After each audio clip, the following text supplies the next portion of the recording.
Hello and welcome to Common Room Conversations. My name is Chris White. And I'm Brendan White. And this is a special episode because everything we're going to talk about is coming to Disney Plus over the next year. Yeah.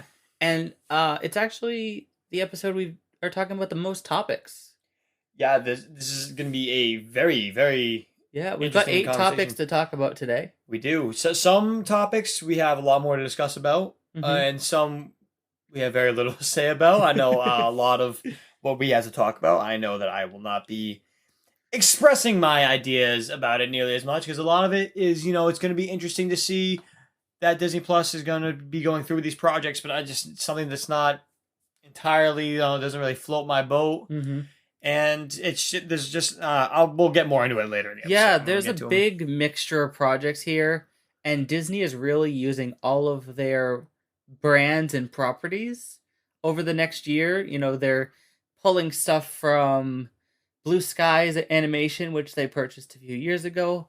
They're pulling stuff from Walt Disney Animation and from Pixar. Every property they have, they're kind of throwing into Disney. And all of these were announced on Disney Plus Day, which was November 12th. Yep, I do like, too, that all these that were introduced on Disney Plus Day and all that we're going to be discussing in this episode, I love the diversity of... There's so much diversity. My diversity, I know you probably... Well, there's a lot of diversity, yeah. Well, what I'm talking about is the diversity of different... Animation, live action. Like that, yeah, because we got Intertwined, and we have that, and Sneakerella. We have both of those are live action. Then we go down, we got Baymax, and we're going to be talking about the Proud Family, Louder and Prouder. Those are 2 animated, but what's fascinating is that they're animated in different styles. We have an animation with Baymax, and then we have the Proud Family, Louder and Prouder. We have more of a same thing with Ice Age. Ice Age is more of like a CGI version. Animation. And then, we go right back into it with live action with the Kenobi series and Hawkeye. Willow. And Willow as well. We have all this variety of topics we're going to be talking about, and we can't wait to dive right into it with you guys this week. Yeah, so let's hop right in. Now, you guys know we're very new to this whole podcasting thing, and it kind of wouldn't be possible. Now, Anchor is the sponsor of today's episode, and they are the reason that we are able to do what we do. They help us with everything from creating to distributing the podcast, and even helping us connect to sponsors so that we can continue to do what we love with you guys. Now, Anchor has the tools that allow you to record and edit your podcast right from your phone or computer. Now, that is super simple, right at the palm of your hands. I can get a podcast edited immediately if I wanted to. When hosting on Anchor, you can distribute your podcast on listening platforms like Spotify, Apple Podcasts, and more. We're available on 22 different podcasting sites, and that's all because of Anchor. They make it super simple and super easy to get yourself out there. They have everything you need to make a podcast all in one place, and best of all, Anchor is totally free. Now, if you want to join the podcasting space, you can download the Anchor app or go to anchor.fm to get started. All right, so the very first topic we have to talk about is Intertwined, which came out on November 12th. So a few days ago it came out. It did, yeah. And I've yet to see it. I haven't either. Yeah, so this like I said just a few minutes ago, this is a piece that I'm not really interested in taking a look at.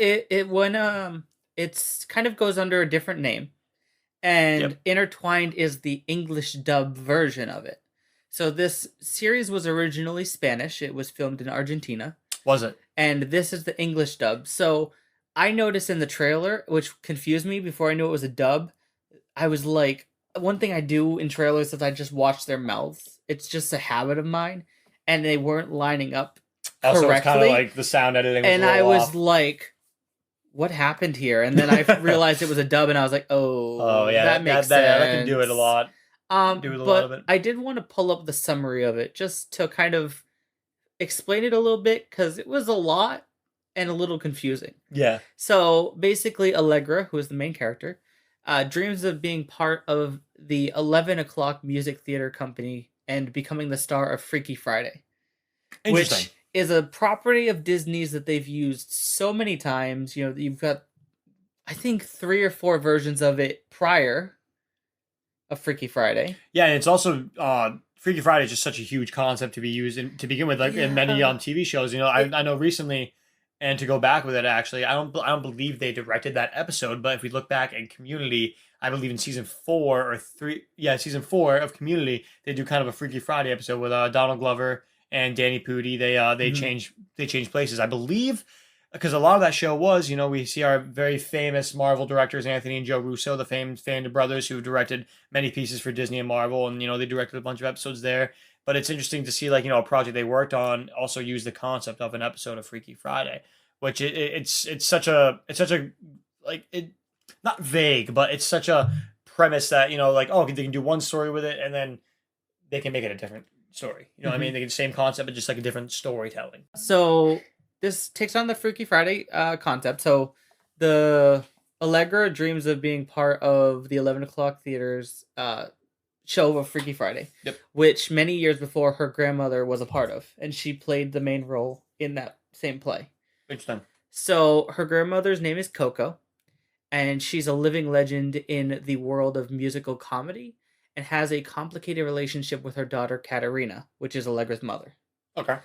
Allegra's life is completely altered when she finds a mysterious bracelet in her home that sends her back to 1994, the year Katerina was her age, and took her first steps in 11 o'clock while living in the shadow of Coco, a star at the peak of his career.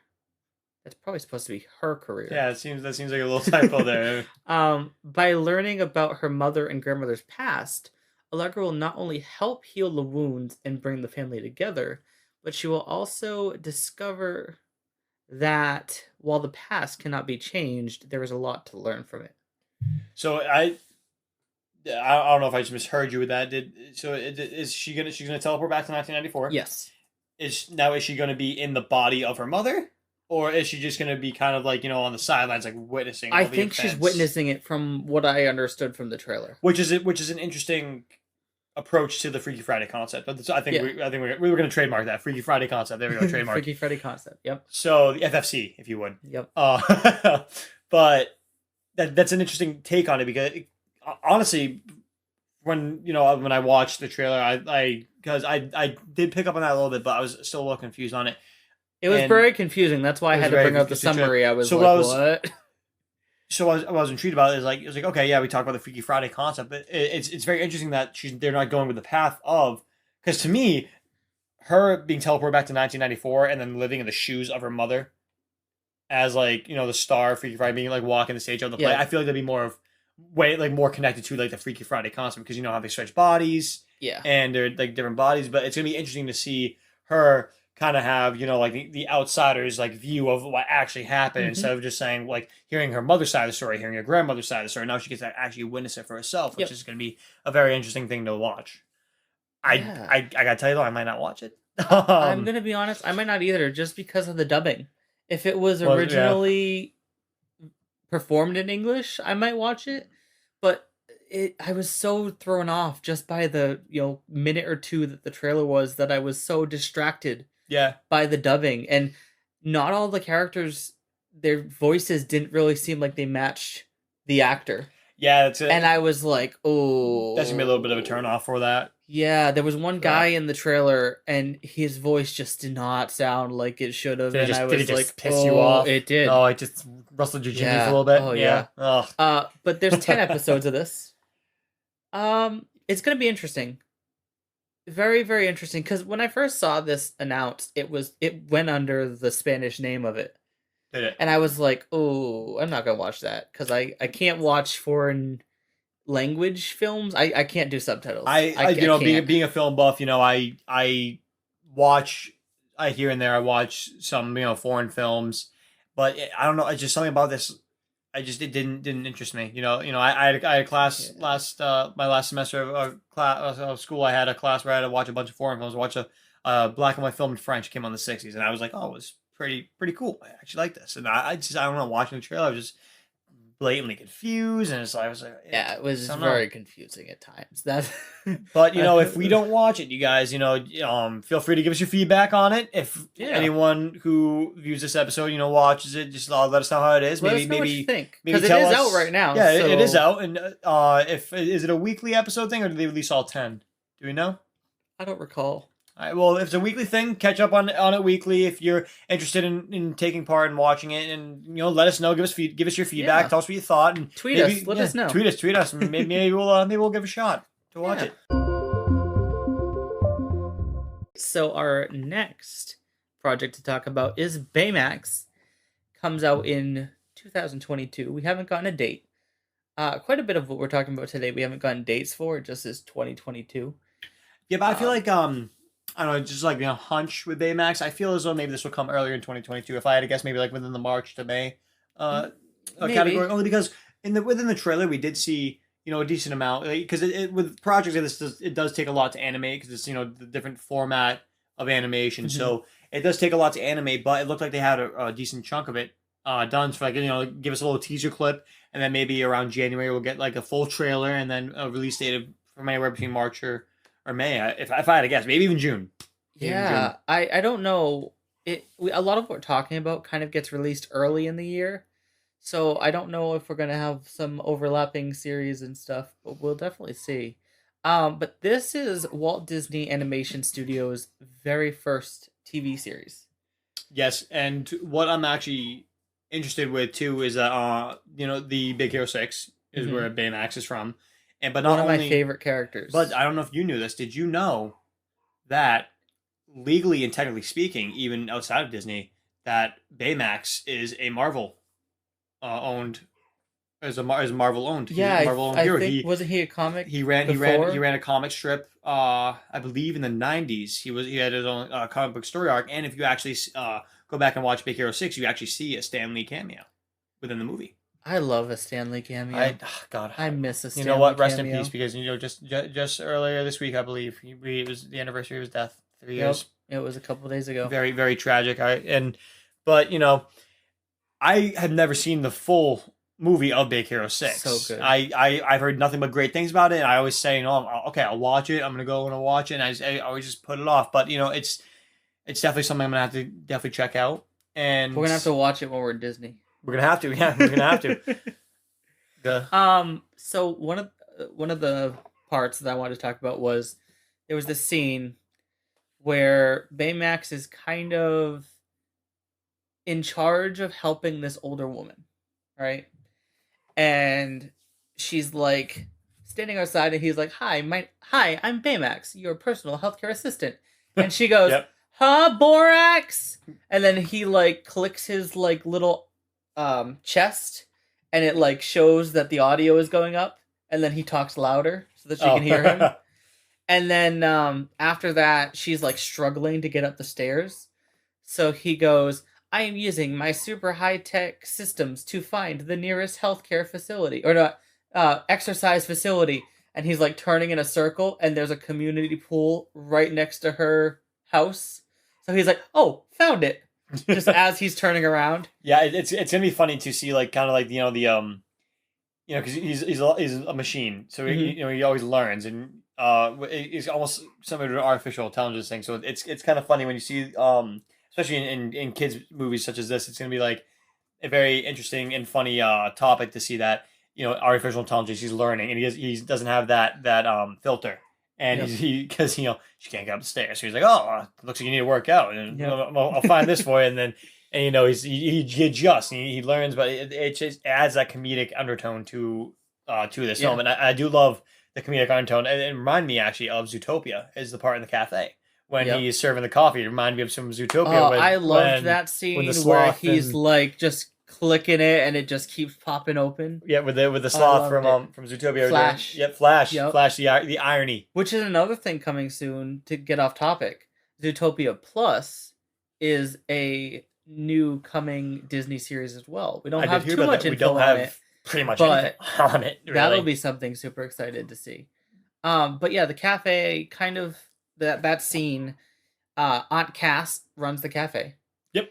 and she ends up slipping on coffee or something. So he takes over to run it, and we haven't had an announcement as to who voices Aunt Cass. We haven't really had too many voice announcements for this, but wasn't she voiced by Maya Rudolph? By Maya Rudolph in several different Big Hero 6 projects. Love Maya Rudolph. So I'm assuming it's gonna be voiced by Maya Rudolph. Like I tried to go back and like listen and really see if I could, try to like match but it. It's such a small voice clip that it was difficult. I don't know. If you go back to a lot of the like most famous clips from Maya Rudolph, you can get some back from our SNL days, like all the different voices she did. You can probably maybe. Well, I had originally when I heard it, I was like, "Is that Kim Rhodes?"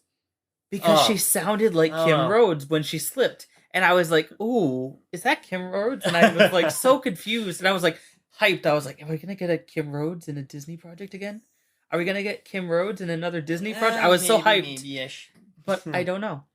This is created by Don Hall. He has 6 director credits, including Raya, The Last Dragon, which is one of the newer Disney projects. Yeah, I heard it did really well. I haven't gotten a chance to see that. But I haven't either, to be honest. It did well on the stream on Disney Plus. Moana, great movie. Big Hero 6, of course. Yep. And Winnie the Pooh, the one back in 2007. I think it was 2007.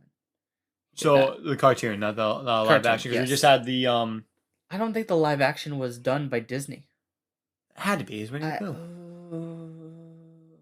I know that had a pretty big Disney star that's coming up in our later conversation. It was called Christopher Robin. Pooh. That's why I think it's not Disney. But it has we do have a big star in it who is starring in a major project we're going to be talking about later on. Mr. Ewan McGregor was in that movie as well, and he's Christopher Robin. Another thing to talk about. He may have only had 6 director credits, but Don Hall was the one of the writers of Tarzan. He also was one of the writers of Meet the Robinsons. I do recall we Meet the Robinsons. I love Meet the Robinsons. Probably actually one of my, hit home, hit me in the feels with that movie. It was love Meet the Robinsons. Very great movie. I love Tarzan too. Tarzan's probably absolutely one of my favorite Disney movies as a child. I loved all of it.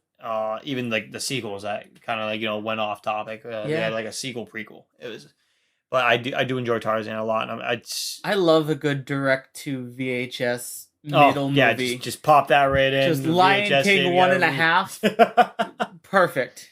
When you do just these off weird stories. There was one joke once upon a time. I think it was from Family Guy, and they were like, "Oh, this is Aladdin 7, Jafar needs glasses." And I was like, that is so good. Something they would totally do, too. Yeah, exactly. All right, the next topic of conversation we have today is The Proud Family, Louder and Prouder, which is coming to Disney Plus on February 2022. Yeah, super soon. And I'm actually very excited for this project, actually, because I do find it fascinating, the animation style I went to, because, we had the first the original. Yeah, sorry, spaced out. The Proud Family. We had that, and it's different animation style, and plus it's a different animation style from what we just previously talked about. It's not too much of a different animation style. Well, it's a little more updated. I feel it's still got that but same undertone to it, but it still has the feel to it, but it is hominess. It's like how we talked about in the beginning with the diversity of our topics of the animation, because it's different from Baymax, and it's certainly not a live action. It's a lot more 2D, which is how animation was back in the day. Yeah, more cartoon. But it is a little bit more updated than before. I'm actually very excited to see that it's more aimed not towards for kids. Yeah. And it definitely has adult feels to it. It has adult feels to it. It has a slapstick humor about it. Yeah. It's great. It's also Disney Plus's largest series. It is, yeah. 22 episodes. When I saw that, I was like, holy shit, I don't think we've had a Disney Plus original series. I had to take a double take when I saw 22 episodes. I counted each episode myself because I didn't trust that it was 22 because that is so big. What Disney projects, Disney Plus projects are out now that are streaming that have I think max is 12. Really? Because I know from Marvel doesn't even do that much. I know the largest amount of episodes from Marvel was 9. And that was with WandaVision. They're always very small, 10 or under. Well, here's the thing. Is it's going to be Did we? I might have missed it. Do we have the run times of each episode? Because I know with the smaller series we have like they're an hour episodes. It'll this probably could be like maybe 30-minute episodes. 30 minutes. I think the original was 30 minutes an episode, and it's probably going to get released weekly. Yeah, so I mean, really, if you include that too, if you just like kind of dumb it down, it'd be like, okay, so probably a whole season normally on regular television. Yeah, if it was like an hour episodes, it'd be like 11 episodes. But it's going to be 30-minute increments, then it will be 22 episodes. The plot is unknown at this time, but it is a continuation of the Proud Family. So it's further on in the future when they're kind of growing up a little bit. Yeah, so I mean, it definitely adds some premise. You have to know the background of the Proud Family, and it's just gonna be like you said, a continuation. A sequel series, and I feel as though maybe a lot of these episodes could not be story based around you know what I mean.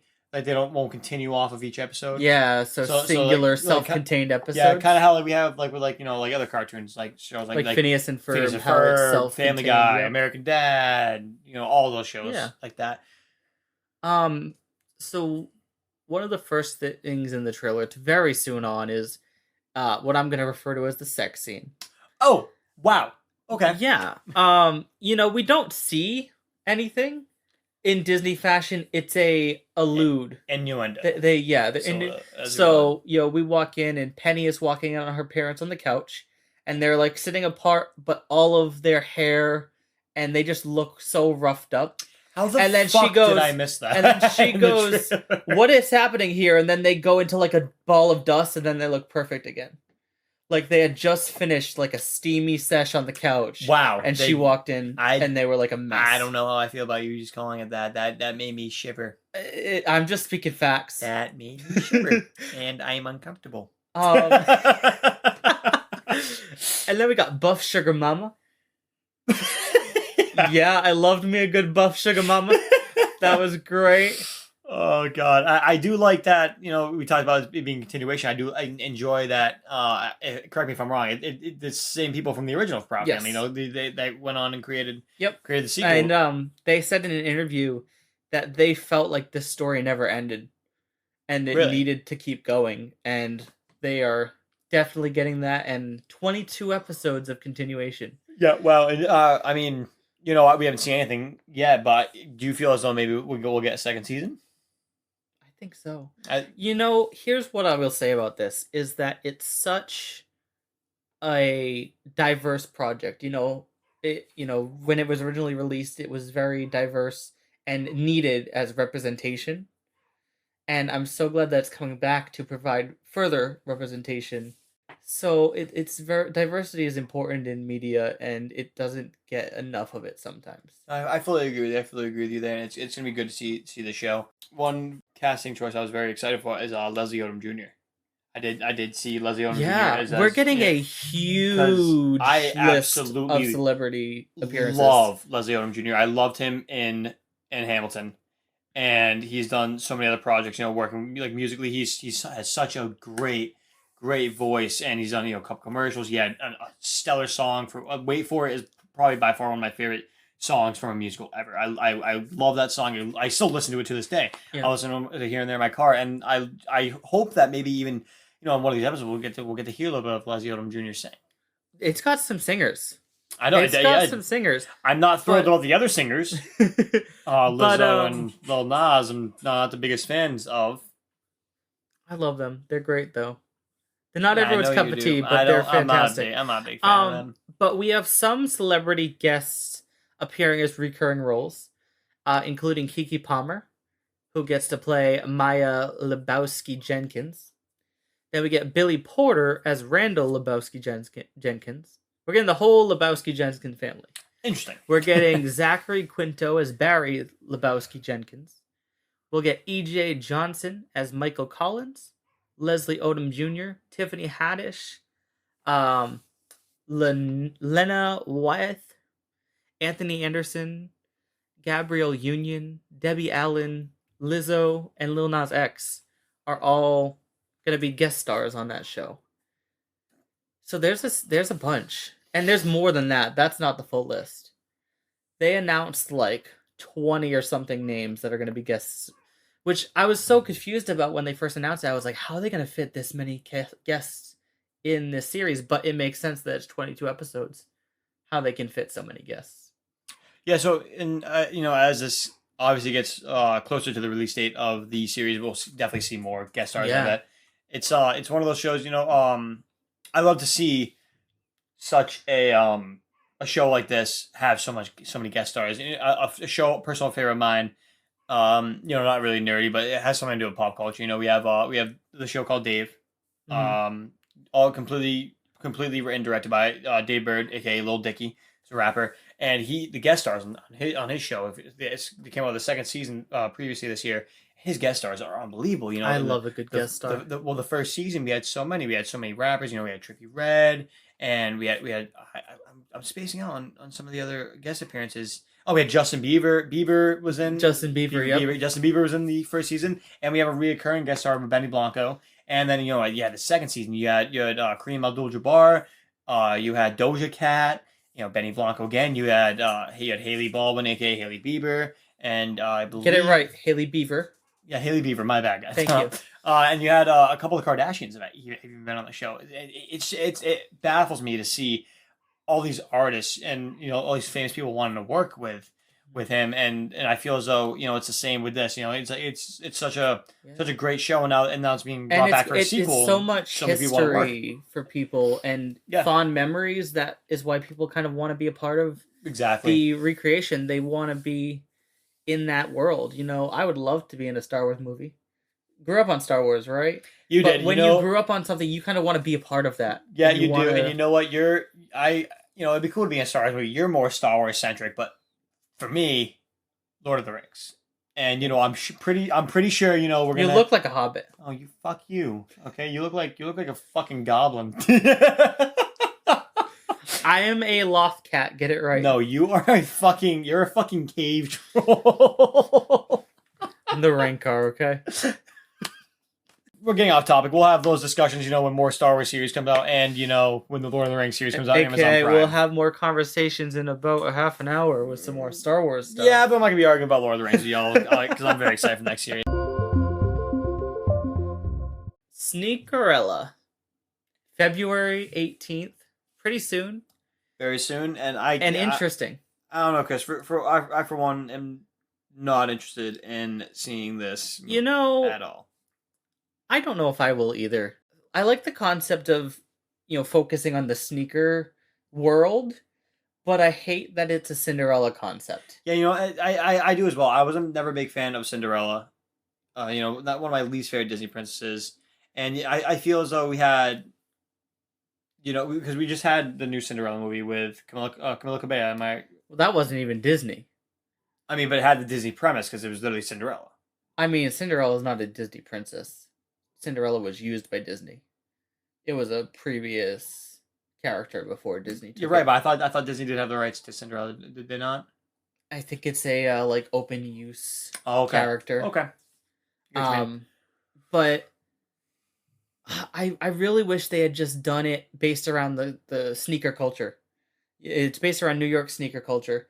Yep. And I just wish they had dropped the Cinderella part of it because they could have done a cool story and not just kind of pulled in another aspect that they've done before.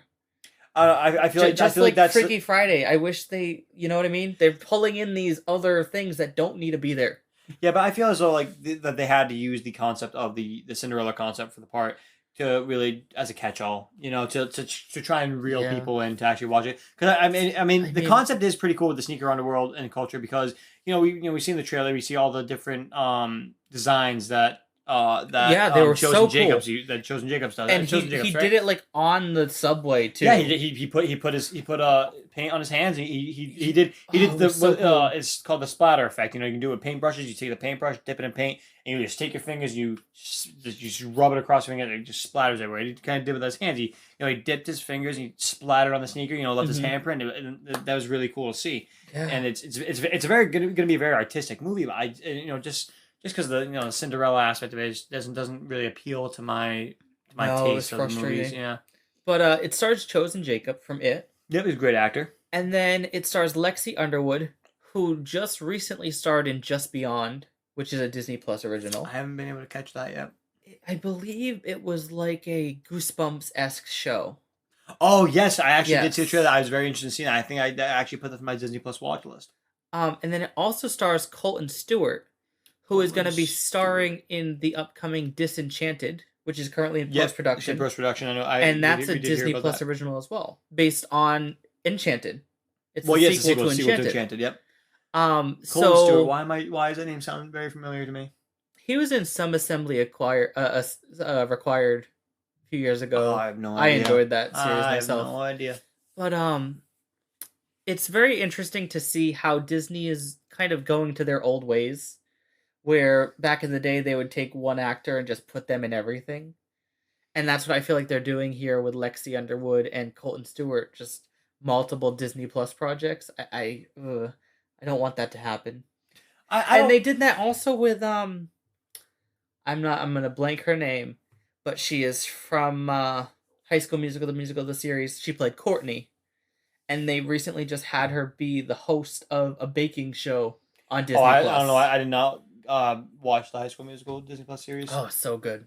It's so good. I heard good things about it. You know, the only person I really know from that is Olivia Rodrigo, and I absolutely love Olivia Rodrigo. So yeah, she's fantastic. Her and Joshua Bassett are fantastic in that.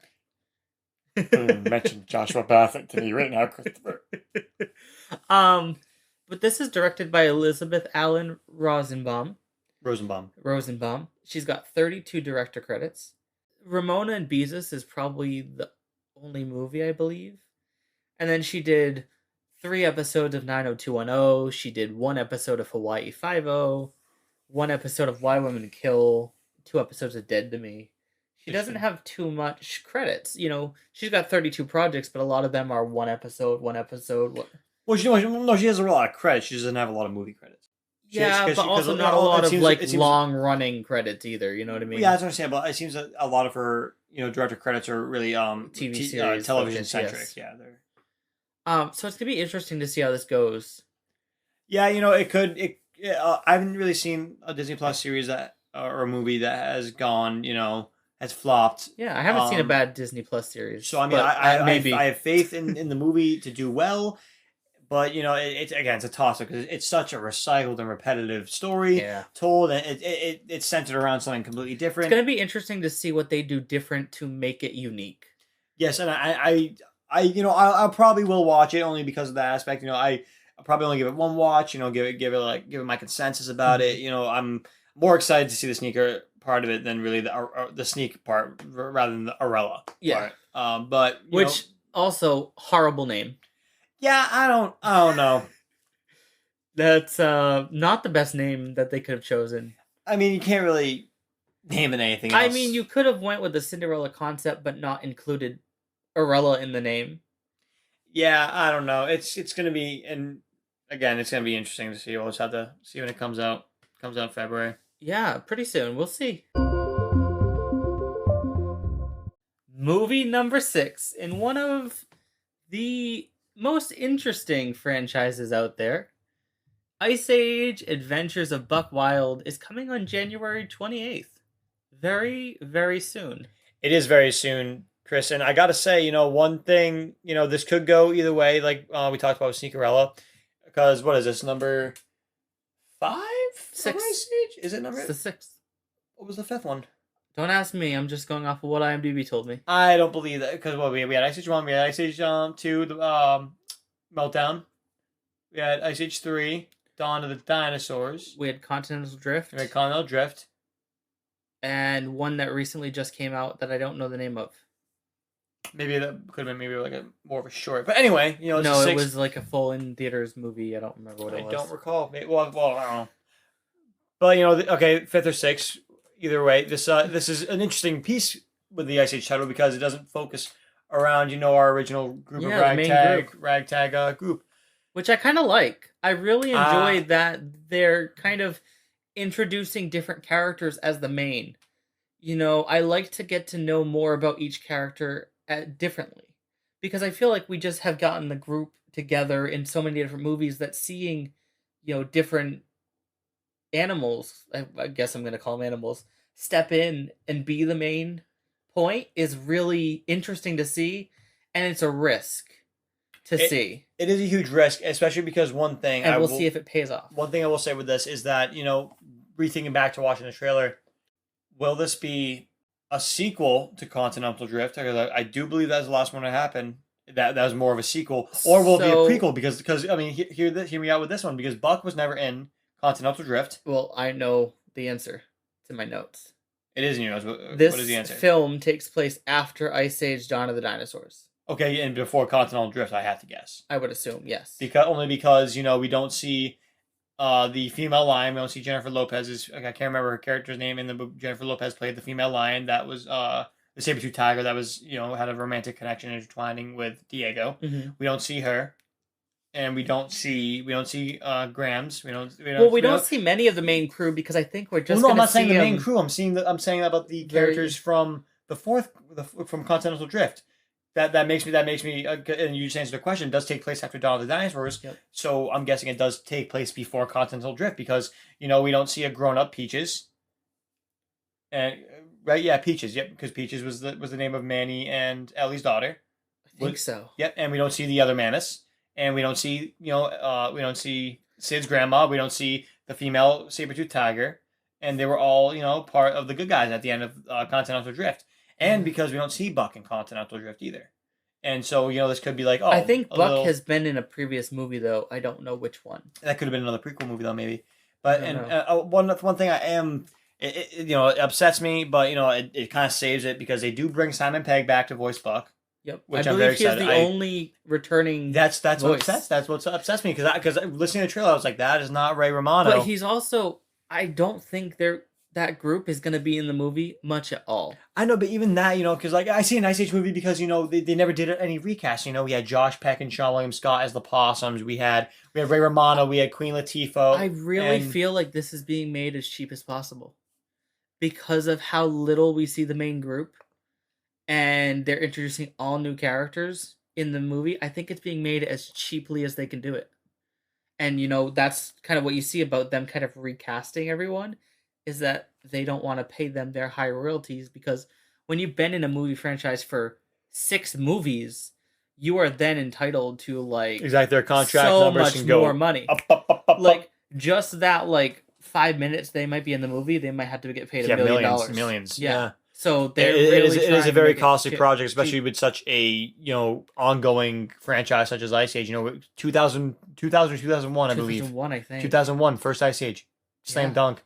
Second Ice Age movie, another slam dunk. I loved all the Ice Age project. You and I growing up in the, you were born in 99, I was born in 2001. Mm-hmm. We grew up on this. This is our childhood and being blossomed well into our 20s. Yeah. Which is, especially then, it's like you said, 6 movie franchise up is that price in that contract, and they're just not going to want to pay it. That's why they're bringing in other people. It does hurt, because I grew up. Like I said, I grew up on these people. Mm-hmm. All these famous actors, voicing these people, and I'm even that little bit they're going to be. I know I'm going to be a petty little asshole. I'm going to sit there and be like, no, you're not Ray Romano. You're not Manny. That was like when you saw the trailer for Hotel Transylvania, when they recast Adam Sandler for Brian Hull. You weren't happy about that. Well, no, I was okay with it, but I honestly would have been happier knowing, not knowing, for years Brian Hull has been doing the that voices voice for the trailers, and you haven't known. I know that I would have been happier knowing, you son of a bitch. But the summary of this is the fearless one-eyed weasel Buck teams up. You didn't even put the with. Teams up with mischievous possum. I copied and pasted this. I copied and pasted this. It's not my fault. One-eyed weasel Buck teams up with mischievous possums. Brothers Crash and Eddie as they head off on a new adventure into Buck's home, the realm of the dinosaurs. Actually, it says the dinosaur world. Well, you know what? Yeah, I wanted to give it a little more twinkle to it. But a little more twinkle to its official name, the dinosaur world. Sorry, the dinosaur world. There we go. Now, there we go. Trademarked dinosaur world. Okay. I think the animation is fantastic. It was very much CGI, and I love CGI type animation. I feel it was a little too cartoony, in my opinion. I feel as though we in the past we saw more. In my opinion, I think the animation from not Continental Drift, sorry, from Ice Age Meltdown. I feel as though that animation was probably my favorite. There was some, and it seemed more real and authentic in that one than compared to, to what we saw in the trailer. There were some parts in the trailer that looked super real. Like the close-ups of the characters looked so fantastic. Those did, but I feel as though they when may it have became smaller, it did look more cartoony. I feel as though that they maybe focused their animating budget on that.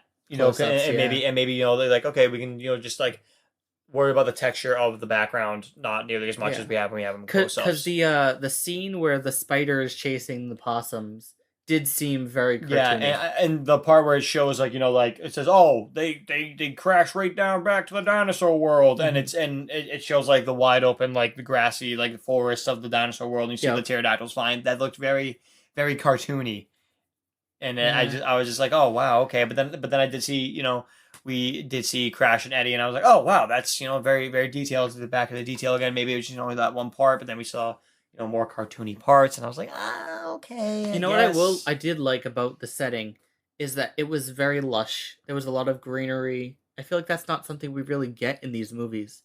It just tends to be deserted and frozen over. And to see lush trees and dirt really is a different setting than we've had in the past. Well, yeah, I mean, we had a little bit of that setting in The Meltdown. Because we had it more towards the end, all the ice caps are melting.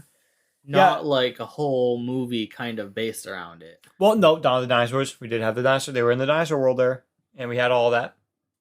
I don't know if I saw Dawn of the Dinosaurs, to be honest. Are you fucking kidding me? How did you not see that? That brought Buck. Yeah, because I don't think I know. Oh, maybe I did, because I do remember that character. Okay, you know what? Fuck you. You need to watch it again. I know. One question I actually do have, though. I may have missed in the trailer. Mm-hmm. We getting Scratch back? I don't know. Well, so the director does have history with Scratch, so we'll see. I hope that because he's done some Scratch-related shorts that he's been a part of directing. I did thoroughly enjoy those. That's like one of my favorite parts of the movies. We got the little in between. What I liked about it too was a lot of the time, everything that Scratch was up to was happening in the background. They'd move off camera, and then the camera would stay in one spot, and then we'd see Scratch come over, and then some fucky shit would happen with his acorn, and it was a hoot to see. I hope we get like a little bit of that. His scenes were always pretty nuts. I'm leaving. I fucking hate you. We're done. So this is Disney Plus's first animated film based on a Blue Sky Studios franchise. Yes, it is. Yep. So I'm excited. Like I mentioned earlier in the episode, I'm really excited to see Disney use all of their, brands in Disney Plus and not just Disney properties like Marvel, Star Wars, Blue Sky Studios. I'm so excited to see the diversity in that. Yeah, it will be an interesting movie, and I'm gonna see it.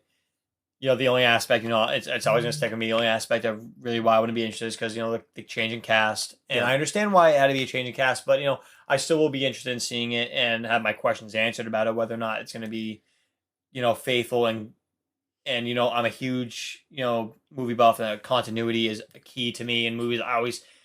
I hate that I notice it, but I always notice. I'll overthink about it, to be quite frank. I'll notice if there's a continuity error, and I really hope that this is obviously gonna be after Dawn of the Dinosaurs, because we first meet Buck and Dawn of the Dinosaurs. But I do hope that it's faithful to that too, because Buck was never in Continental Drift, so I do hope that it does take place before Continental Drift and they don't mess that up.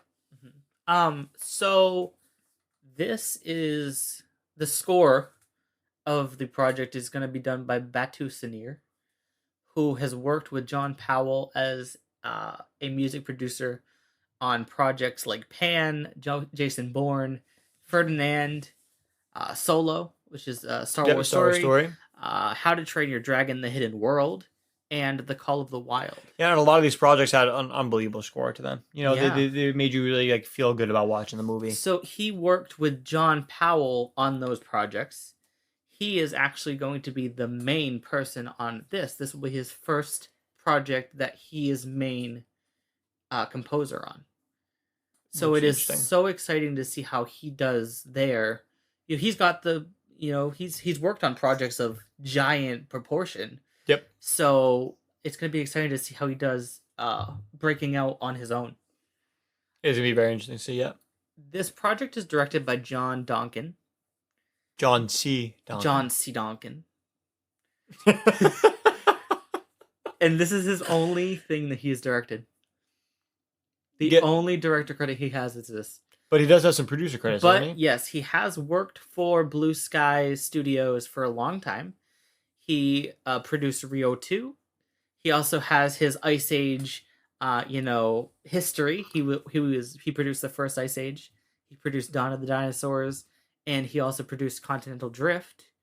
And one of my favorite movies of all time, he produced Robots. Whoa, where's the producer credit for the second? I said, was he sick that day? He didn't want. I guess so. It wasn't on his profile. Interesting. That's very interesting because that's more than half of the franchise. There, that's so weird. It's like, all right, we'll do the first one. Yeah. I don't want to do the second one. Okay, I'll do the third and fourth. Like I mentioned, this is his only director. Yep. So to see Disney let him direct something after being, kind of in the background, he did more than just producing projects for Blue Skies. To have him be a director is kind of them being like, your hard work paid off. Exactly. I want to see you do this. But he is also directing it with one other person, who is Marshall Fells Elliott, who also just has this, but he also has one short on his director called After Hours, which is a horror comedy. That's those are two words you don't really hear often with a synopsis of anything. Yeah. I would love to see Ice Age the horror comedy. I would actually be quite scared. Yeah. Not because I don't like horror. Yeah, not because but I would watch Ice Age the not because of a comedy. horror aspect. I'd be scared because I'm like, holy fuck, why would they do this? You know what?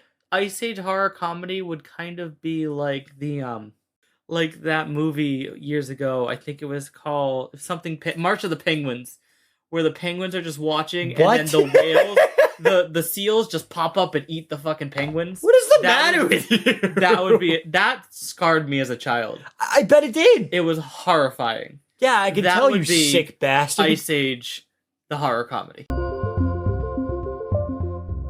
And we're back, and our next topic of conversation is Willow. Coming out in 2022. We do not have a month with a release date yet, but I'm sure that we don't even have a trailer yet. But I'm certain with maybe even December, maybe early January, we'll probably get a trailer for it. Yeah, maybe it's a little teaser, and I'm very excited for this. It's been quite a while since I've seen the original Willow that came out, and I've never seen it. You haven't? I have not. Interesting. I will have to go and see it. It's a very, in my opinion, very underrated movie. I love Warwick Davis. I love Warwick Davis. I believe the movie though is a little bit ahead of its time because it's such a. It's Warwick. He made it very clear in this new video. It's Warwick. That is Warwick. Drop the second W. Warwick Davis. Okay, but, fuck. Okay, yeah. Right? Because there's a W. It makes you think it's Warwick. It's Warwick. Warwick. He made it very silent. clear, yeah. But no, it's the original film came out in 1988, and I do believe it was ahead of its time. I mean, you had a film. It was written by George Lucas. Yeah. And it was directed by Ron Howard, and it was one of Ron Howard's first projects, I believe. And you have a great director like Ron Howard and a great writer like George Lucas. And I feel as though when it came out, it wasn't as big as people anticipated it. Well, as Ron Howard and George Lucas anticipated it being, because George Lucas, he had Star Wars, massive hit with the Star Wars movies. And I really feel like this movie got a lot of was very underestimated, and because it had like that fantasy aspect, but it did bring. It had a little bit of feels like Lord of the Rings in it, and they had a little bit of the George Lucas flair from Star Wars. I had no clue about this, and when I read the summary, says a young farmer is chosen to undertake a perilous journey in order to protect a special baby from an evil queen. That one sentence made me like, I want to see this. Yeah, I feel like it was definitely a good movie, and it had some very good effects for the time for being in 1988. Well, I mean, it was also produced by Lucasfilm, yeah, which has been like a pioneer in special effects with Star Wars. They created their own company just based around special effects. Yep. So them having that is really no shock to me. what I'm actually very excited for is about I must have missed it with watching the introduction of it with Warwick Davis and everything, that I thought it was going to be like a sequel movie, but apparently it's going to be an 8-episode series. An 8-episode series. Yeah, the video really only just introduced us to the cast, which is good because a lot of days, a lot of times nowadays you don't get to see that. And I love Warwick Davis, and we're going to talk about it more in a second. But I loved everything he's done because he's very creative. Lucasfilm. He's done a lot with Lucasfilm. He's very creative, especially because, and we're going to be talking about it a lot now, and I'm sure in the future, because he has tie-ins with this project, and so does the director with the Harry Potter movies. So one thing that I saw from this video, it stars Erin Kellyman, who is spectacular. She has been I think she's killed every role she's done so far. I'm not familiar with Erin. So she was in Solo. She played Elfie's Nest. Okay. She was the leader of the group. And she was also in Captain America, Winter Soldier. She was the person in charge of the group of the group that was taking all of the serum. She was in charge of that group. In the Winter Soldier? Was it the Winter Soldier? I think it was. I mean, I don't there was that group of people it was the Winter Soldier. They were the group of people that were taking all of the doses. Oh, you're talking about Civil War. She was a squad leader of one of the Winter Soldiers they were making. Is that what you're talking about? No. Remember it was Captain America and the new one, the Disney Plus series. Oh! You said Captain Falcon and Winter Soldier. Yes, that. Oh yeah, she was. He becomes Captain America. That's where my brain goes. But she was the one in charge. So she is in charge of two groups, vital groups in two different Disney properties. Yeah, no, Erin Kellyman did a phenomenal job, and I'm very excited to see her leading in Marvel this group of misfits, and you got her leading in Star Wars this group of misfits. So she's like the group of misfit person for Disney. Star Wars? Yeah, Solo. She played Elfie's Nest in Solo. You just said that. I don't know why. Yeah, I feel as though I didn't know her as well in Star Wars. Fantastic. But because I feel as though her real breakout role was Falcon and the Winter Soldier. I could not. I know that you don't like Solo too much. I'm not a big fan. One joke that was mentioned in this little video that was 3 minutes. Erin was like talking about who she was, and he was like blowing her off. It was like a big joke. He seemed very pretentious, which I think was like a big joke of it because he's not. I think. But she was like, "Oh, I'm Ellie Kellerman. We were in a movie together called Solo," and he was like, "Yes, that is the one Star Wars movie I have never seen." And I was like, "Oh, that's a good joke," because he's been a huge person in Star Wars. Back in the day, the Ewok. Yes, he was. He was. And I believe he was in Harry Potter. Oh, he was in Harry. Please tell me you. I know he was, but I don't like getting told I'm wrong. No, he was in Harry Potter, and that's the best. That is. He was. Wasn't he Professor Flitwick? He was Professor Flitwick. Okay, thank you. See, I have a brain sometimes. It's very fascinating too that one thing about Professor Flitwick, he did play Professor Flitwick in every single movie. But what's even more fascinating is that.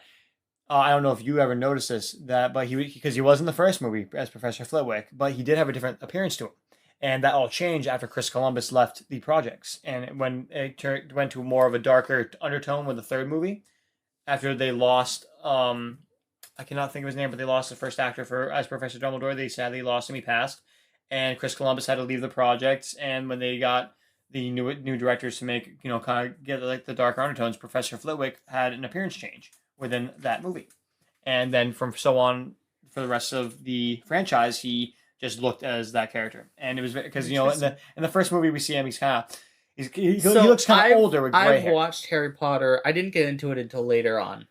You're welcome. But I literally binged it. I watched all 8 movies within 2 days. Easily done. I just sat down all day. Oh yeah, he did have a really big change. Because I only know him from the second picture, the most recent we just one. pulled it up because he had the gray hair with he had he had kind of like the side hair and everything and the balding, and then he completely changed his appearance. But I love his second appearance more with the darker undertone with the he has like the little handlebar mustache. He's got like the slick back brown hair, and I'm like yeah, that's Professor Fluick. That's gotta be. So this series was actually directed by someone else. But due to the tightening COVID-19 restrictions on the UK. Yep. As well as this director had a kid on the way.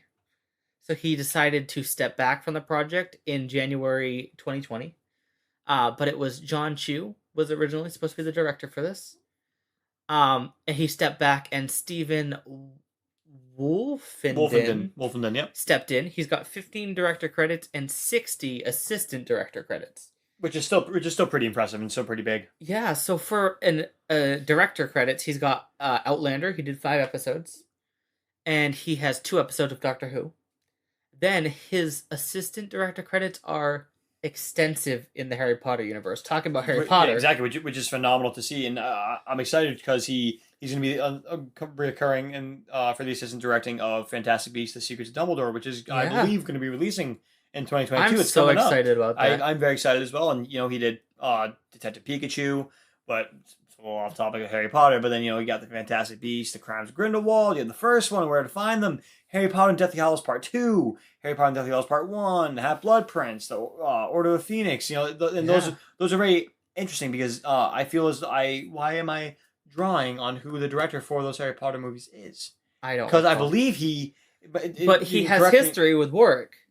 They all do, because correct me if I'm wrong, I do believe that the director of Harry Potter's 5 through 8 were the same. They were the same director, and I cannot remember his name, but I also believe that he did direct the first 2 Fantastic Beasts movie, and I believe he did come back for the third one. He's coming back for the third one.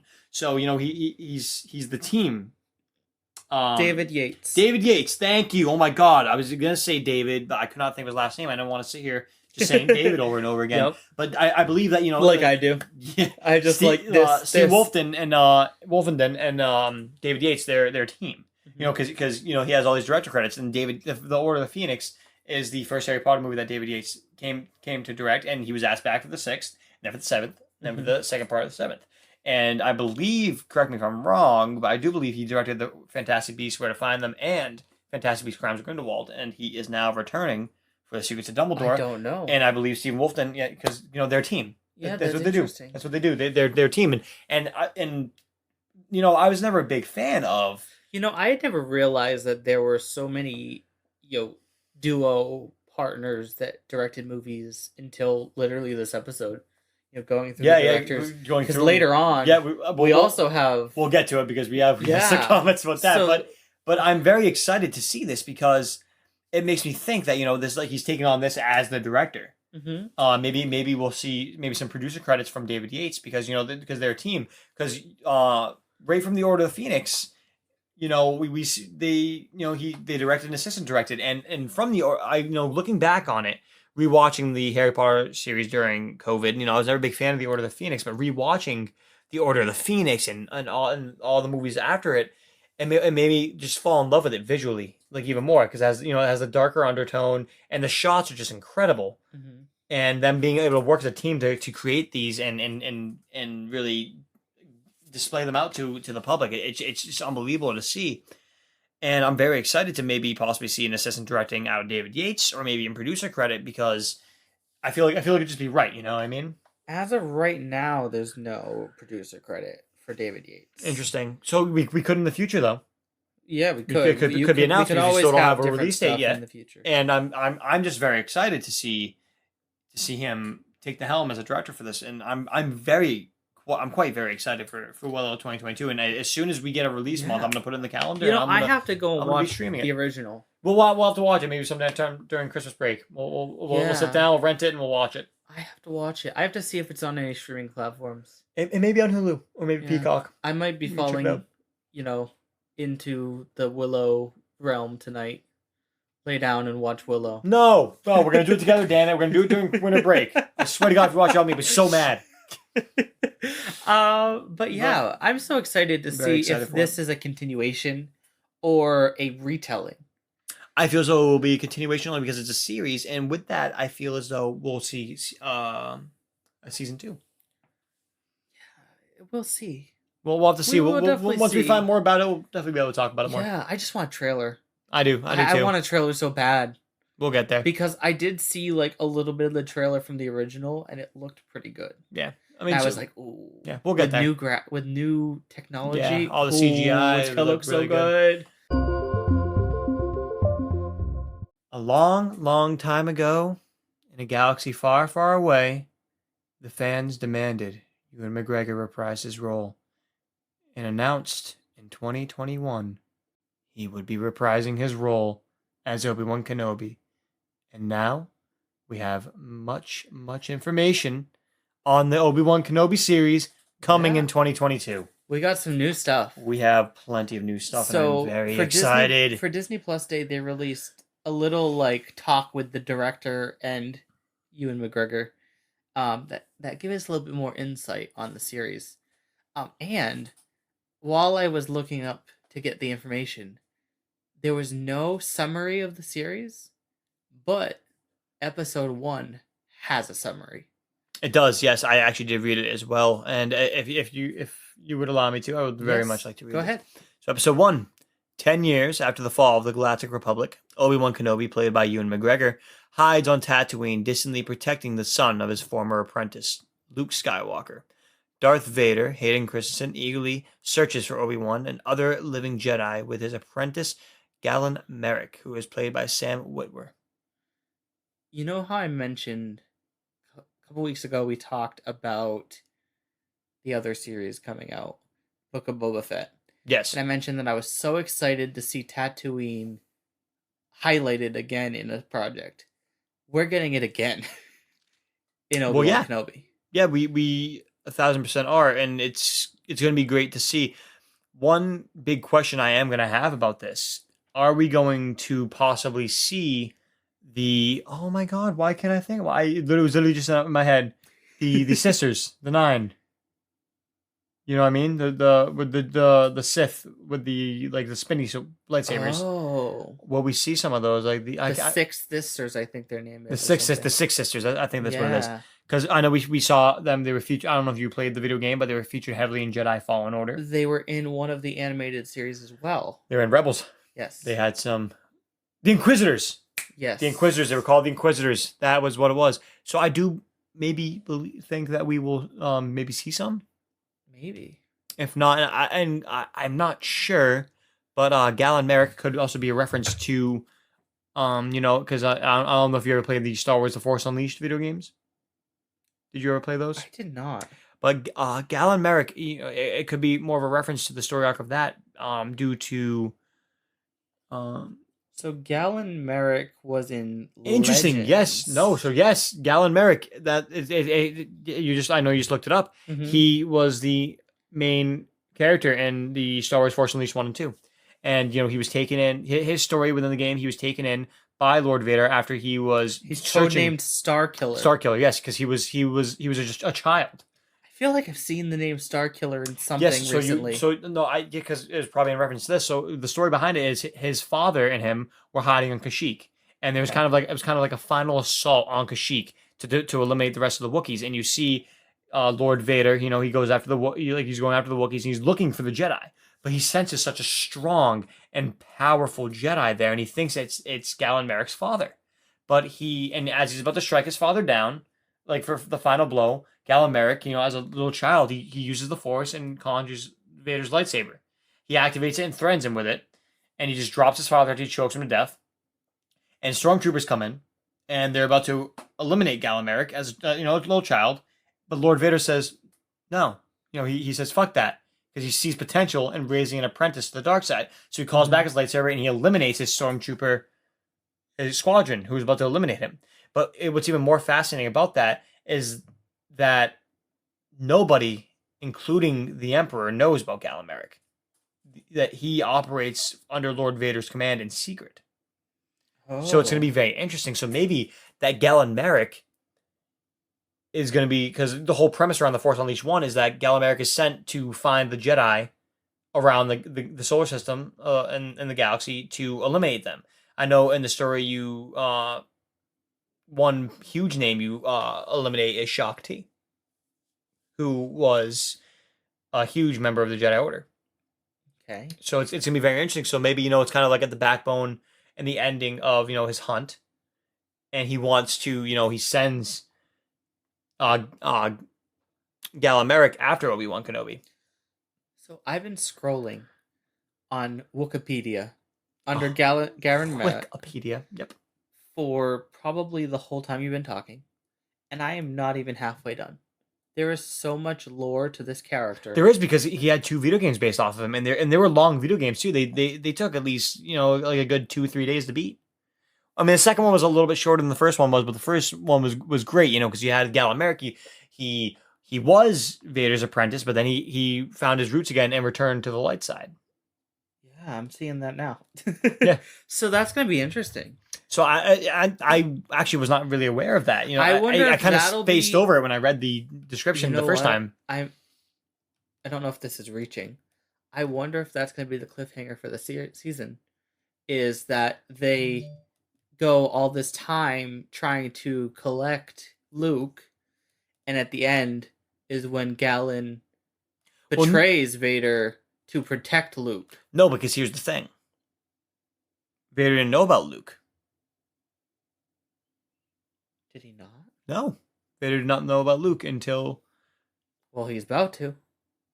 No, he didn't know about Luke or Leia being his kid, his children, until A New Hope. So the main premise is that, like we read in the thing, they're searching for Jedi to eradicate the Jedi Order. Because as long as he's definitely gonna come in contact with Luke here, because Obi-Wan... no, here is the thing, is what it'll be. Maybe he comes to Tatooine searching for Jedi. Mm-hmm. He senses, he senses Force energy within Luke, but they have no identification of who Luke Skywalker even is. Mm-hmm. And he's gonna be a young Luke Skywalker here. So maybe Obi-Wan's just gonna, he's gonna lure himself out into the open, and he's gonna attract Galen Merrick. But again, episode 1 could not be him on Tatooine, because I do believe that if we see it, if we're going to see multiple seasons of the Obi-Wan Kenobi series, because if you recall in Rebels, Obi-Wan Kenobi did have played some crucial roles in Rebels, and correct me if I'm wrong, but I do believe he had a final showdown with Darth Maul in Rebels. Oh, I don't know. So I doubt that Darth Maul. Oh no, Obi-Wan Kenobi. Who did? Obi-Wan? Huh. And that was the final showdown. So that lasted all these years. Speaking of Darth Maul, now that you're bringing him up, I decided to just look up who Sam Witwer is, who is playing Galen Merrick, and he is actually Darth Maul in the Clone Wars, and the video games. He is Darth Maul. So that's it. And in Solo, he was Maul as well. So that's interesting. And in Rebels. So he's been Maul's voice for which is very interesting. So maybe there was a mistake with introducing Galen Merrick. Or maybe... he's also been the voice of Emperor Palpatine in Battlefront and... Hold on, show me a picture of him. Because I know they did motion... Ooh. Yeah, they did motion capture for Sam Witwer. That's exactly who Sam Witwer is in the Force Unleashed. So it's going to be interesting because... maybe something got it wrong, and maybe they're going to recast Darth Maul for this. In Force Unleashed, he was Emperor Palpatine. He did voice Emperor Palpatine, but he was the main character. If you look at Galen Merrick, look at him and then look at Galen Merrick. Interesting. But so what I think with that, maybe they'll recast Darth Maul for it if they do in the future, or maybe they'll maybe Darth Maul. Some speculation that we may see the return of Ray Park as Darth Maul. I did hear that, and that could also be coming to fruition again. Like maybe they'll focus heavily on Galen Merrick this season and Lord Vader, and then maybe when it comes time for a second or third season, we'll get Darth Maul. Maybe we'll even get some of the Ghost crew from the Rebels, and within the series, maybe some Ahsoka Tano action. See so many reintroductions, but it's only 6 episodes. No, I know, so but we're not getting so much. Seasons. Yeah, so seasons because I'm gonna want so much more. So quickly, because as we see in Rebels, we see Obi-Wan Kenobi is old when he finally defeats Darth Maul for the final time. Their final showdown, he finally kills him, Spoiler, guys. Sorry if you haven't seen Rebels. It's been out for quite some time now, a couple of years. So go watch it if you haven't. Sorry for the spoiler, but that's how they could maybe end the series. Because he is older when he does defeat Darth Maul finally, and he's the older Obi-Wan when he meets and trains Luke. So maybe that could be the end of the series. Yeah, which will be very interesting to see. And one thing if Rey does return, Rey, of course, natural progression. He is older. Oh yeah, they got that rivalry. But another thing I'm very fascinated with is he has so many connections to the living Jedi and the dead Jedi. So I know you do have it in your notes. I did see it, and that also give me a recall to the end of the Revenge of the Sith. Remember when Yoda and him are talking after Luke and Leia are born, and he talks of going to Tatooine to bring Luke there. Yoda does to Obi-Wan, and he says that an old master of yours is awaiting you there, and Obi-Wan says Qui-Gon. So I know Liam Neeson has expressed interest in reprising his role. Yep. So I do expect, if not in this season, and a following season of Obi-Wan Kenobi, we'll see, a ghost apparition of Qui-Gon Jinn. Because we did have Liam Neeson reprise his role as Qui-Gon Jinn in the latest Star Wars movie, in the Rise of Skywalker. Because at the end, when Rey is half conscious and she's going to beat the Emperor, we have Samuel Jackson, we have Hayden Christensen, we have Ewan McGregor, we have Qui-Gon, we have Freddie Prinze Jr., we have Liam Neeson, we have all of them reprising their roles as these Jedis. And they're speaking to Rey. They're giving her the inspiration. They're giving her the strength to stand up and finally to strike down the dark forces of evil forever. Yeah, this is set about 10 years after Revenge of the Sith. Yeah, which is plenty of time because Ewan McGregor he was so young when the Revenge of the Sith they come out, but he looks the same from how they did his hair and makeup. And it's gonna be great to see that. I just want a trailer so bad. I do. We're gonna get it. We're gonna get it very soon. If I had to guess, I speculate this coming around May. Yeah, because May the 4th could be the same weekend. Because we don't really have any announced Star Wars projects. I really feel like I think this is the only Star Wars. Oh no, Book of Boba Fett, but that doesn't come out. This might drop on May 4th. Real big speculation. This might be done. I don't know. Well, they're almost done with they were either almost done with it or they were finishing it up right now. We might get the first episode May 4th. That'd be incredible. I think we're going to, but I just want a trailer so bad because I know.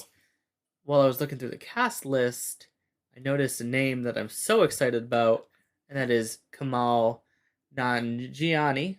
I believe that's how you say his name. I'm really bad with names, if you guys know. But he is like so recognizable in movies. He recently was in Eternals. Yeah, yes. I knew his name looked familiar. Yes, because he's played in so much. So much. Stuber. He did have appearances in Community. He was in Men in Black. Yes, he was. I love him. He's all around hilarious. So funny and especially because with Eternals, with Marvel, you have to really go on that diet and you really got to build up muscle. He built up incredible muscle to play his character in Eternals, which we yet have to see still. Yep. So we'll probably maybe if we have a day off later in our vacation right here we'll go see it. But it's gonna be awesome to see him in this series because of his physique, and he's gonna be able to do a lot more with that physique. Like stunt wise, action wise, fight scene wise, it's gonna be incredible. Yeah. Another casting I'm very excited for because it's the return of him, Hayden Christensen. Yeah, and we have him playing Darth Vader. It's gonna be just a phenomenal movie all around. It's gonna be cool. Movie. Sorry, series. Yeah, phenomenal series. I said movie, but we're not used to Star Wars being series. We're used to being movies. I'm just so I know this is your cup of tea, but I'm gonna go through and talk about it. Directed by Deborah Chow. Yes, I'm just so excited for this. Sorry. And she has a lot of director credits 23 under her belt. Yeah. So, and what's the most important about it is she has the history of, she's probably a comic book nerd because she has that history of doing comic book based movies and sci-fi. Yeah. She has the comic book. She filmed an episode of Jessica Jones, which is one of the best Netflix shows from Marvel ever. It goes, my favorite is easily Daredevil and Jessica Jones. I love those two series. Probably my favorite series ever. And then the Fear the Walking Dead. She has 2 episodes. It was not a reboot, but like extension onto the Walking Dead universe. And then she directed episodes 3 and chapter 3 and 7 of The Mandalorian. Yep. Which is, she's got that recent history of Star Wars movies too. Star Wars based directing. So it's going to be great to see her fulfill her destiny to bring the fans' destiny to life, and it's going to be an incredible piece to watch. I'm so excited that she's going from having control of 2 episodes from The Mandalorian to now being in control of her own series, which is great, and I'm very excited because maybe we only have 4 episode announcements for directors for the Book of Boba Fett. So hey, maybe we'll see Deborah Chow. Maybe we'll see a Deborah Chow of Boba Fett, or maybe we'll see her for Mandalorian season 3. Yeah, which like I've said in previous episodes, when directors have just a couple of episodes per series, I kind of think of that, in a negative mindset. But to see her do 2 episodes of The Mandalorian and then furthermore be given a whole series in the same universe, proves that she did something right. Exactly. Yeah. She killed those 2 episodes, and she now has proved herself to, give that heart and that soul into the project, and I'm excited to see this. I'm very excited to see this, and once we have more on it, I'm sure we're going to be talking about it in the near future. Yeah, when we get that first trailer. Oh, yes, we will. Yes, we will. So much more to talk about. Yes, we will, my young Padawan. To conclude this week's episode, we have Hawkeye that came out this previous week, November 24th. And, I've yet to watch the episodes. I wanted to, get the general idea and our predictions, our thoughts of just watching the trailers before we got to really sit down and watch the episodes. I know we're probably after this episode, we're gonna watch them. And I've been so absolutely excited about this series ever since it was announced. And I'm very excited to see, such a complex character like Hawkeye, Clint Barton, with such a great backstory. And, it looks to me as though a lot of this story is going to go off of, the enemies he's made as his alter ego as Ronin during the 5 years of the blip when everyone was vanished because of Thanos. And what I'm super, super excited for is not only that it's going to feature around Jeremy Renner's Clint Barton, but we're going to see probably one of my favorite castings ever is Haley Steinfeld as Kate Bishop, who is absolutely one of my favorite comic book characters ever, one of the Young Avengers. And we've seen so much of Kate Bishop in the last 2 years because she was just featured. She was the first DLC featured character in the Marvel's Avengers game that was released at the end of 2019. I believe 2020. It was the first. Oh, there! Someone's at your door. At my door. But she was the first DLC character to be introduced in the 2020's Marvel's Avengers, which I believe the DLC came out later in 2020. And just from watching the trailer, her and Hawkeye, Clint Barton, they have such great chemistry. It's kind of like a father adopted daughter kind of thing, and getting to see the connection that they have, the quippiness, the back and forth banter, and it seems as though that they have really good chemistry. They have great chemistry. It looks, and I'm bummed that it's only 6 episodes. We'll probably get a season 2. We need one. I hope we'll get season 2, but I'm very scared for it because I'm saying this really early about talking about it, but I may think this might be the end of Clint Barton, whether he's dead or just officially retires. So here's what the speculation that I've heard time and time again is that they're introducing all of these members of the Young Avengers. Yes, but not only the Young Avengers, and we'll talk about it more, a group known as the Thunderbolts. That's my prediction because it hasn't been confirmed, but it has been heavily speculated. Here's the thing. I think we're getting a workup to a Young Avengers either movie or series based on, the past couple of years. They've really been introducing us piece by piece to the Young Avengers, now with Kate Bishop. And then, in Avengers, we were introduced to, I believe, Ant-Man's daughter. My door is going crazy right now. But Ant-Man's daughter, I believe, is a part of the Young Avengers. She will be. I believe she will be taking the mantle of the Wasp. We also have Tom Holland. He's a young kid. He's Spider-Man. We have as a Young Avenger. Was he a part of the Young Avengers? I believe group? I believe he had some. but I'm not entirely sure. You know, but I'm looking it up. But well, plenty more too, because Yelena could. We are getting I some. think we're getting But a Young Avengers movie in the works or a series, and at the end of the Black Widow, we see in the post credit scene. You know, she's paying respects to Yelena Belova. She's paying respects to Natasha's grave, and we see her roll up with Valentina, and Valentina hands her iPad and says, "I just thought you would like to go after the man who was responsible for your sister's death." And we see Clint Barton, and so it's very intriguing because Valentina has always been kind of in the comics. She's always been a very anti-hero kind of person, and she's like kind of like the creator of the Thunderbolts, which is an anti-hero organization that butts heads with the Avengers. So it's going to be interesting that she wants to see an Avenger dead. Yeah, well, because she has had run-ins. Sorry to cut you off again, but she also has run-ins with Nick Fury and like in the past in the comics. But it's going to be interesting too to add on to that. We don't see a lot of Yelena, so she could take on maybe another identity in this as maybe like a super heroine alter ego. But another thing to add to that is that, at the end of this, will she be a member of the Young Avengers or will she be a part of the Thunderbolts? Because another question that was raised about that is that we do see in the trailer Hawkeye is tied up with hands behind his back in a chair, and we see a woman come forward. And you and I both did the digging before. We watched the episode, and that is Alaqua Cox who's playing Maya Lopez, aka Echo. And in the comics, which Echo is also another announced Disney Plus series. Yes, which is coming soon. Very awesome to hear. And I'm very curious to see this character because in the comics, she's the adoptive daughter of Kingpin, who is the arch nemesis of Daredevil, and he has had run-ins with Spider-Man. And he is actually he's made a live action debut in the Daredevil series. And he kind of plays the main villain in that, which is incredible. And if they do go in that direction, with her being the adopted daughter of him, that means we'll get the MCU debut of Kingpin. We'll get the MCU debut possibly of Daredevil. And it will be interesting to see because, we see her walk in as he's tied to a chair. So will we see her as a Thunderbolt in the beginning and maybe have her be a Young Avenger? Or is she, is her and Yelena going to share that kind of same fate? And are her and Yelena working together against Hawkeye? Because it seems like Hawkeye has so many enemies that are after him. And which it's just crazy to me that he's going to see himself in so many type of predicaments that he's going to have to get out of.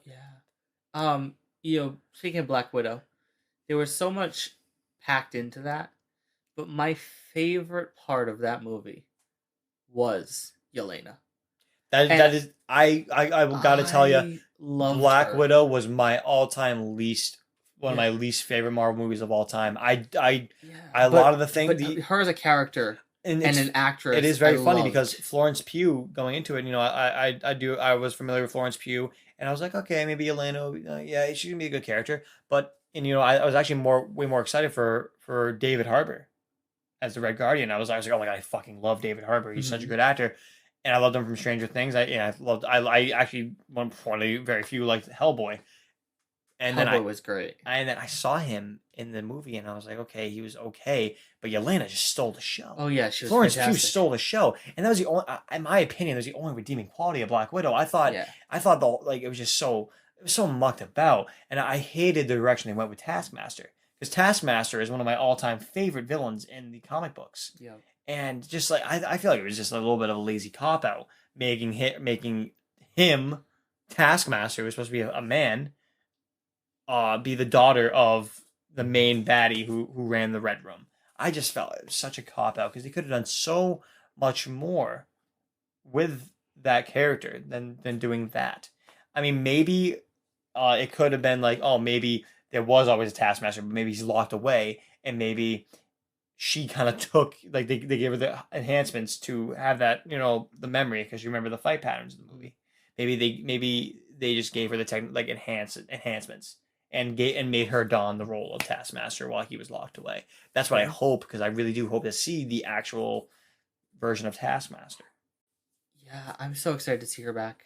I am excited, but I'm going to be very upset if she has anything. If Clint Barton does die in the series, I'm going to be very excited if she's. I'm going to have such conflicted feelings, like, oh my god, I loved you in Black Widow, but fuck, you killed Clint. I don't want that to happen. I didn't put the end credit scene of Black Widow and this series together until I was looking through the cast list, and I was like, "She's in this." I instantly was like, my excitement went from like a 6 to see this to like 10. I was like, max. Well, my excitement is because I love Kate Bishop, and I kind of want to finish this all off with talking more about her because it's gonna really be eccentric of Hawkeye, but she's gonna be the new Hawkeye.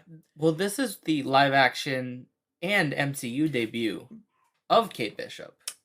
Yes, it is, and I do want to talk more about this. Don't get me wrong, but I would much rather finish it off with it because I have so much to talk about, okay. And I know we can talk about the directors. Let's move on to a couple of scenes from the trailer.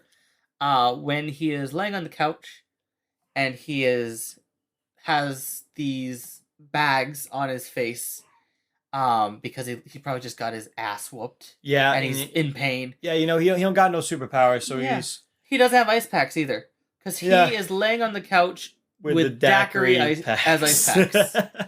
And I know that because I have them in my freezer right now. Oh, do you? Yes, of course. So I was like, that is a daiquiri ice pack, and that costs $2 at the liquor store. He is a cheap motherfucker. I hope we get to see him just pop one open and drink it. Well, we don't know if it's his apartment because it could be Kate Bishop's. She is at the age that it looks as though she could own her own apartment. She looks about 18. She's of the age to drink. It's alcohol. Know. Yeah, I mean, they are alcoholic beverages. Yeah. You're right. So, I mean, she could be. Well, I mean, we'll have to see more. Because it takes place in New York, so she'd have to be 21, which I don't think her character is in this. In this, she might be, but in the past, she has definitely been younger.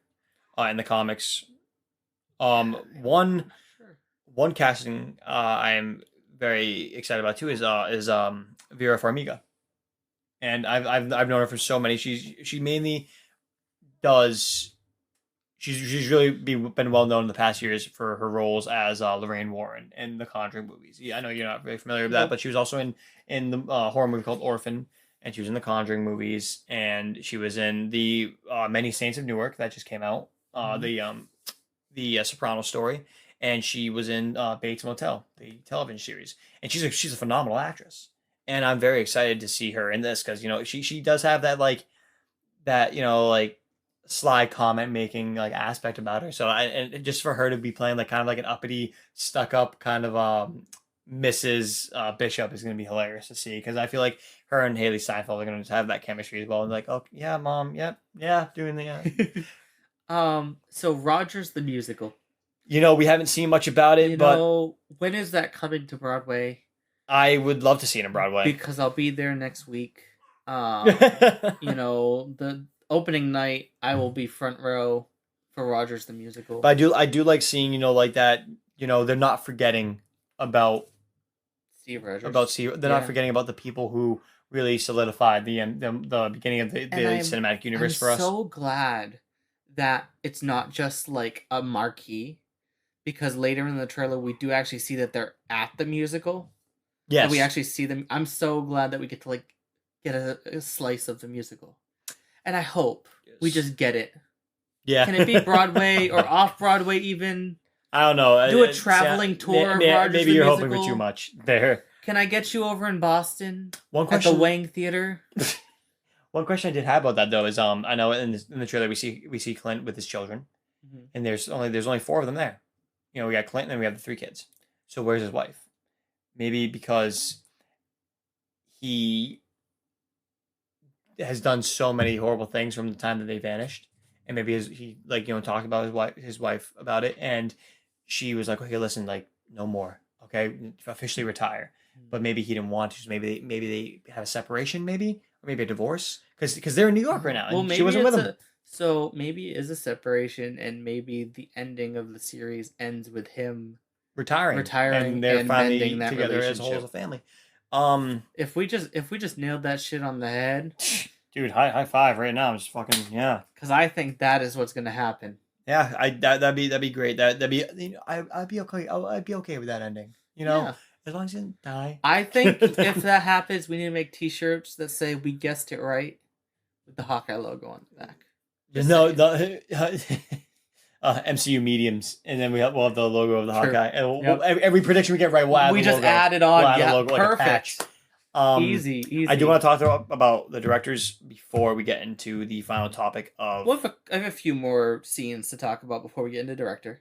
Okay. So the Molly, catch and throw the Molotov. Oh, that I love that. You know why? Because I feel as though this show is just gonna emphasize how skilled of an archer and how skilled of a soldier Clint Barton is, because we never really got to see that besides the the bow and arrows scenes. Yeah. Because he's on the phone. Actually, you know what? It may be a separation now that I'm thinking about it, because he's on the I believe he's on the phone with his wife, and he's like, "Hold on, honey," and then he just he breaks it in the window with his elbow while he's on the phone, puts the phone down, catches the Molly, and then throws it right back out the window, not effortlessly. Doesn't even graze the broken glass, and he's like, "Oh, okay, yeah, hi," which is it, and it just shows that that amount of skill that he has, which is incredible.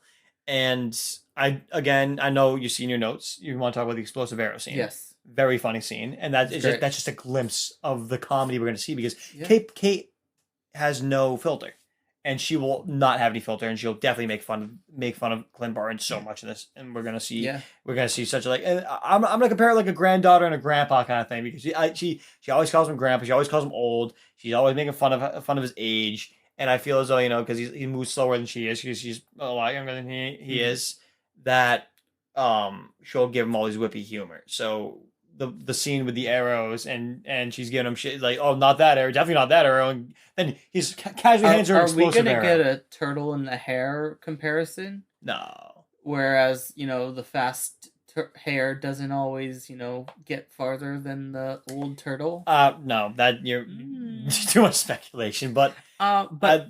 Speaking of comedy, this is directed by Rhys Thomas. And he is directing episodes 1, 2, and 6. Yeah, for some reason we didn't have any other speculation about what there's 3, only 4, or 5. Yeah, but there's 24 director credits, and a majority of them are SNL related projects. Yeah, all comedy specials. He's worked with John Mulaney on Unbreakable Kimmy Schmidt, and a lot of SNLs, and not only just random SNL episodes. A lot of great hosts and musical guest episodes, and they're incredible. It's gonna be interesting to see what he brings to this. We definitely see within the trailer. We got the comedic aspect of it, because Kate the Bishop, daiquiri ice packs. Then we got Kate Bishop with her quippy one-liners. She's gonna have a very carefree attitude, and the scene where Hawkeye's tied up, and then he's like, "Oh, who's your boss?" And then she falls through the window, and she's like, "Ow!" And they all point guns at her, and she goes, "Oh, I didn't get the memo. We were supposed to bring guns." Yep. And it's gonna be very funny to see. And then the other director release we have also says that they're directing episode 1. Yeah, as a duo. Yep. But we also have Rhys Thomas directing episode 1. So maybe just co-direction. But this is the duo group Bert and Bertie. They only have 8 director credits, and they're all together. Yep. They have 2 episodes of The Great and Troop Zero, which I believe was either Netflix or Amazon. I'm actually not very familiar with Troop Zero. It was like a Girl Scout camp. Oh, okay. Yeah, that movie. makes sense. That does make sense. So it's interesting to see what they bring to it with only having 8 credits. It's going to be interesting. It's going to be very interesting. And I want to know who else is directing this, because we still don't have more info. Yeah, we don't. They like to keep secrets. Like last week 2 weeks ago with the Book of Boba Fett. Yep, they do. They didn't give us all the directors, so we're not getting all of it. I want to know. I yearn to know the answers. I yearn. And now to really conclude this topic of conversation, I'm unbelievably excited for the casting of Haley Steinfeld as Kate Bishop, and I'm so excited to see Kate Bishop finally get her MCU debut, because even not only Clint Barton, she's gonna have. I can already see from the trailer we're gonna have so much phenomenal chemistry between her and Jeremy Renner. And if they do continue to bring her into the MCU movies and the and other TV series, and we do have Echo, Maya Lopez's Echo as in this, so maybe we'll see her in Echo. Maybe they'll team up. Maybe they'll have a little team up. Maybe even Florence Pugh will be part of it if we see it. And it's gonna be great to just see her other interactions. Echo she's a super heroine. So we have superhero is male, superheroine is female. Oh, so she's good. Yes. Which is very odd because her adoptive father is a crime boss. He's a criminal. But it'll be interesting to see, she's rebelling. Exactly. Yeah, there you go. She but it's gonna be cool to see Kate Bishop's comedic aspects added to the show, as well as her interactions with Clint Barton and maybe even the villain. That's an interesting topic. Maybe in Echo, we don't have any information about it at all. Maybe she ends up fighting her father. Yeah, maybe we can see a Daredevil team up, which would be very cool. Interesting. But I kind of hope we do get Daredevil for Spider-Man. I very, very much do. Isn't Daredevil a Sony property? Or nope. No? Nope. Oh, it's one of those Netflix properties, isn't it? There's like a few. Not anymore. Well, it was. Ours. Well, ours, I say, as like I work with Marvel. No, but Marvel's now. Dream job, though, right? Yeah, dream job. Oh, phenomenal dream job. But no, it's going to be very interesting to see Kate Bishop in this. And I can't wait to see, I love also that they're bringing, I can't remember the name of the dog for the life of me, but her dog is a one-eyed dog. Yep. And in the future, he actually gets an eye patch. Which I almost put in the notes, but I was like... He's very, very adorable dog. He's like Kate's best friend. And I think he was a golden retriever. It is a golden retriever, and he has one eye. And we didn't see the infamous eye patch he has, in the trailer. But we did see him with antlers. Maybe he will. Hopefully he will. But we do see him with it will be a antlers. Christmas present. Yeah. Oh yeah. It'll be his Christmas gift. It could. Here, you're a little ugly with one eye. No, stop it. He's a good boy. Stop it. But it's gonna be a very interesting series, and I'm so unbelievably excited about it. And and it just released, so yeah, I can't wait. Can't wait to watch it, Chris. I really can't wait. I'm so excited. I know we gotta watch it. Let's watch it right after this episode. Right now. Right now. Ladies and gentlemen, thank you guys so much for hanging out with us this week. As always, if you guys want to give us a follow over on Twitter, we are at CRConvo. And if you guys enjoyed the episode, please go ahead and like and rate us. It really does help. If you want to follow along with myself, you can find me over on Twitter at Chris White with 2 T's. And you can follow me over at Twitter on Brennan White at Brennan White 3. And don't forget, guys, at the end of each episode, we will have a poll to talk about, mainly with the episodes we do with the discussions of the upcoming series of movies coming out. Yeah, what you're most excited for. Yeah, what you're most excited for. So take the poll. If you aren't really familiar with what's coming out, watch the trailers. Go back, look them on YouTube, watch the trailers, and take a peek and see what you're most excited for. And yeah, next week it's gonna be a special episode. We're gonna actually talk about our trip. We will talk about our trip, and we will talk about maybe some spoilers. We'll see, maybe some additions to the parks, and it's gonna be fun. Yeah, definitely. Thank you guys so much. Have a fantastic week. Bye.